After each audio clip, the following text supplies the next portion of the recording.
প্রিয় শিক্ষার্থীরা, তোমরা বোর্ডের দিকে লক্ষ্য করবো। বোর্ডে একটি সমস্যা দেওয়া আছে। সমস্যাটি হলো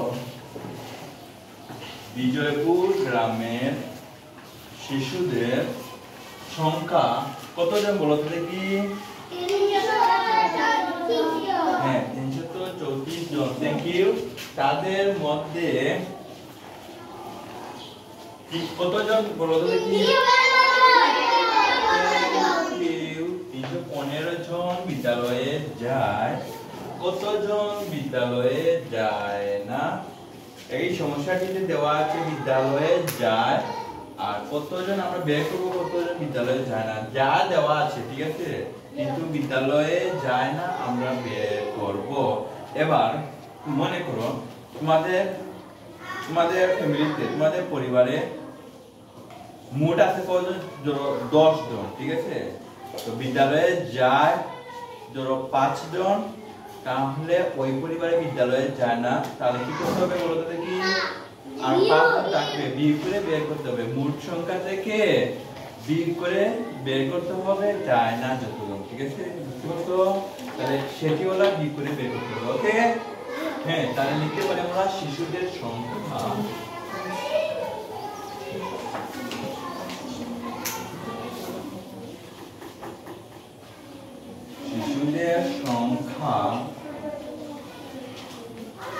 এবার বলো তো দেখি শিশুদের সংখ্যা কতজন?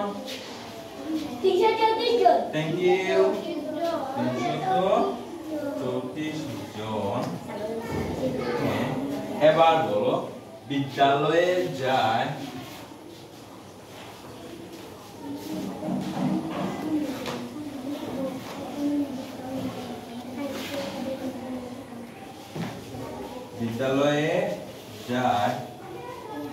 এবার বলো তো দেখি বিদ্যালয়ে যায় কতজন?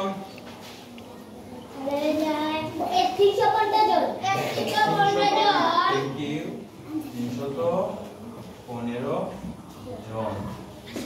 তাহলে আমরা বলছিলাম যে বিয়োগ করে বের করতে হবে, তাহলে বিয়োগ চিহ্ন দিয়ে দিচ্ছি। ওকে, হ্যাঁ, এবার দেখো তো তোমরা 4 থেকে 5 বিয়োগ যাবে?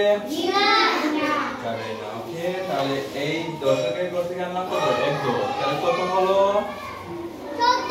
14। সবাই কথা বলতে হবে 14। 14 থেকে 5 বিয়োগ করলে কত থাকে? 9। একজনের বলতে দিতে না, সবে বলতে হবে। 9, হ্যাঁ 9 থাকে। হ্যাঁ, স্যারকে বলে দিবা, স্যারে লিখে দিব। ওকে ওকে, 9 বসালাম। ওকে, তারপর এখানে কত থাকলো? এখানে 2 থাকলো 2। এবার 2 থেকে 1 বিয়োগ করলে কত থাকে? একজনে বলছো 1 বসালাম। এবার এখানে কত থাকলো? 3। এবার 3 থেকে 3 বিয়োগ করলে কত থাকে? 0 থাকে, আন্ডা থাকে। ওকে, এই তো থ্যাংক ইউ। 0 বসাবো? না, তাহলে কতজন থাকলো বলো তো দেখি? 19 জন। এই 19 জন কি বিদ্যালয়ে যায় না যায় না? থ্যাংক ইউ, বিদ্যালয়ে যায় না। তাই লিখতে পারি আমরা বিদ্যালয়ে যায় না। গুড।